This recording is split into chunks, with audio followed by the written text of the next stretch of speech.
Assalamualaikum warahmatullahi wabarakatuh. Saya Rian Irawan Haryadi. Anda berada dalam acara podcast Slow. Hari ini tanggal 3 Maret 2024, akhirnya tercapai juga saya melakukan rekaman lagi. Setelah beberapa saat yang lalu, saya disibukkan untuk hal-hal mempersiapkan diri saya sendiri. Podcast ini siaran ini saya bikin secara natural. Saya nggak baca skrip, saya cuma nulisin ide, dan podcast ini juga minim editan. Saya nyaris nggak ngedit ya, dan cuma menggunakan peralatan seadanya. Pada kesempatan kali ini, podcast ini saya akan berbicara mengenai website Slow saya, slow.my.id. Anda bisa cek di situ, yang merupakan sebuah media untuk berisi pemikiran-pemikiran saya mengenai slow. Konsep hidup slow, prinsip hidup slow, jalan hidup slow. Anda mungkin sudah dengar dari podcast-podcast sebelumnya ya.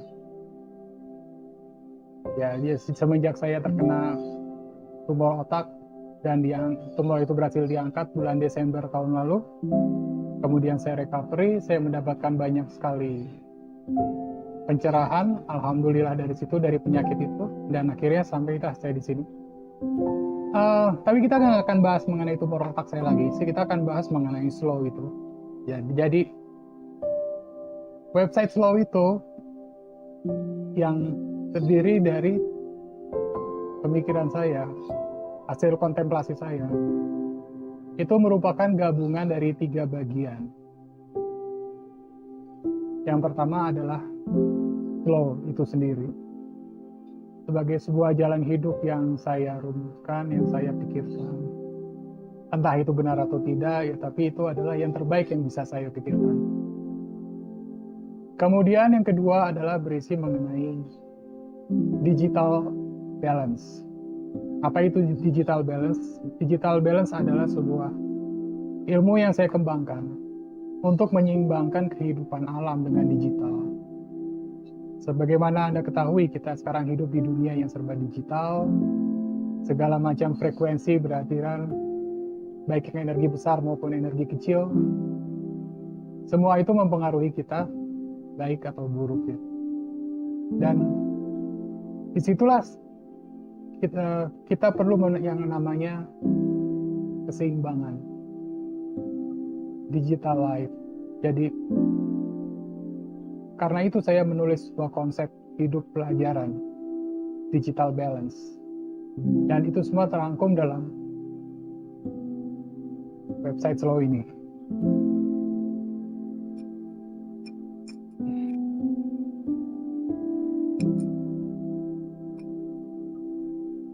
Kemudian yang ketiga adalah ideologi minorisme rianisme.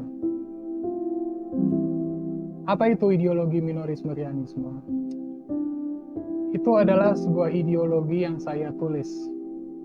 Ya, saya menulis sebuah ideologi, namanya ideologi minorisme rianisme. Pada intinya ajaran ideologi itu adalah mengajarkan bahwa kita tidak apa-apa menjadi seorang yang minoritas, seorang yang memiliki pemikiran minorisme, memiliki pemikiran yang lain dari orang-orang kebanyakan. Kita menjadi minorisme. Bukan minoritas dalam arti kata suku, agama, ras, tidak. Tapi dalam arti kata pemikiran. Saya semenjak kecil adalah orang yang terbiasa berpikir lain dari orang-orang kebanyakan. Dari orang-orang sekitar saya, dari teman-teman saya.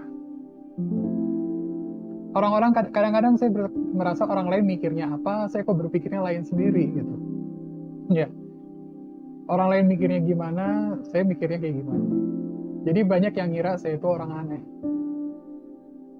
Ya memang, saya akui saya orang aneh. Kadang-kadang saya aneh. Tapi itulah yang saya maksud dengan pemikiran minorisme. Karena Anda perlu tahu, sebagian besar perubahan yang terjadi di dunia ini justru dilakukan oleh orang-orang aneh. Perubahan di dunia ini justru seringkali dicetuskan oleh orang-orang yang memiliki pemikiran berbeda dengan orang-orang kebanyakan. Jadi saat itu akhirnya saya merasa tidak malu karena saya sering berpikir kayak aneh. Saya sering berpikir berbeda dengan orang lain. Itulah. Jadi kita tidak apa-apa jadi minorisme. Nah, kenapa ideologi minorisme, rianisme ini saya cetuskan, saya tuliskan? Karena ini adalah hal yang sangat penting dalam era sekarang, di mana kita semua terkungkung oleh yang namanya big data dan artificial intelligence.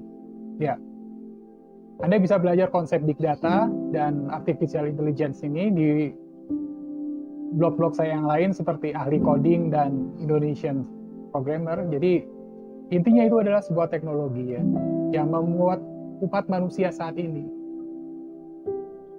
dikategorikan, dikelompokkan, diklasterkan ke dalam big data.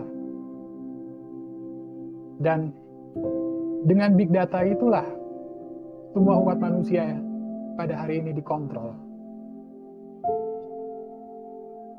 Apapun yang kita lakukan sekarang, semuanya tercatat dalam data besar. Nomor HP kita,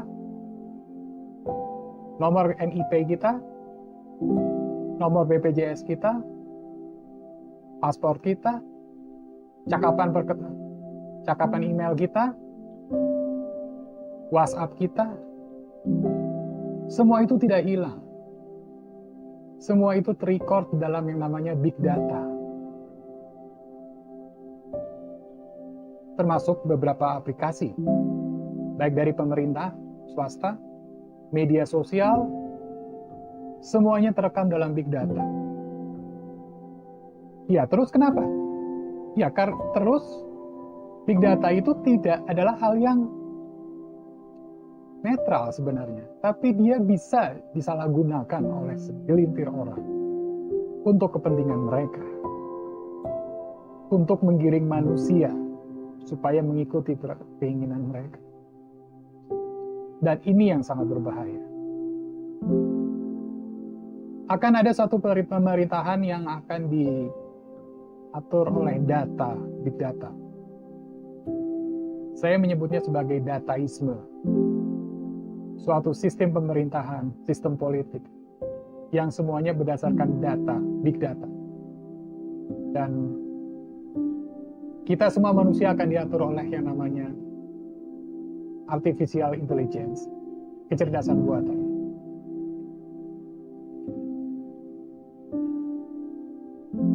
Anda mesti tahu apa yang terjadi di dunia ini, baik hal yang positif dan negatif. Semua itu ditentukan oleh big data. Anda lihat TikTok, itu semua adalah data. Anda lihat Facebook, bahkan Anda lihat pemilu kemarin, semuanya itu big data. Data itu bisa diolah, diinterpretasi, dan kemudian bisa diarahkan. Jadi sangat berbahaya ya, big data ini apabila disalahgunakan. Namun, ideologi minorisme rianisme memberikan penawarnya, memberikan pengimbangnya. Kita mengimbangi dari dataisme itu. Kita tidak mau untuk menjadi budak dari artificial intelligence dan big data. Ketika semua orang terjebak Di dalam atraksi TikTok, semua orang berburu retention. Retention yang tadinya diperlukan di YouTube sepanjang mungkin, beberapa menit, beberapa puluh menit, sekarang dipaksa orang mencari berburu retention hanya dalam waktu beberapa detik. Anda hanya punya waktu sekitar 5 detik, bahkan kurang, untuk menarik retraksi dari orang lain. Ini yang disebut dengan nama ekonomi atraktif. Ekonomi yang dimana semua orang berlomba-lomba mencari atraksi. Semua orang berlomba-lomba untuk menjadi cepat. Tapi saya nggak mau jadi cepat. Saya ingin slow. Saya ingin menjadi slow. Seperti yang saya bilang sebelum-sebelumnya. Slow bukan berarti lambat. Slow adalah efektif,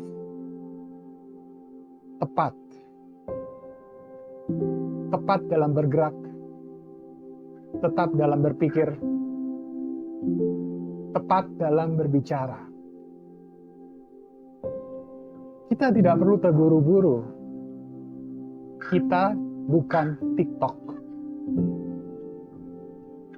Manfaatkan waktumu. Kita tidak perlu mendapatkan data sebanyak mungkin. Kita manusia, kita nggak perlu data yang banyak. Kita hanya perlu data yang sedikit, namun itu berkesan.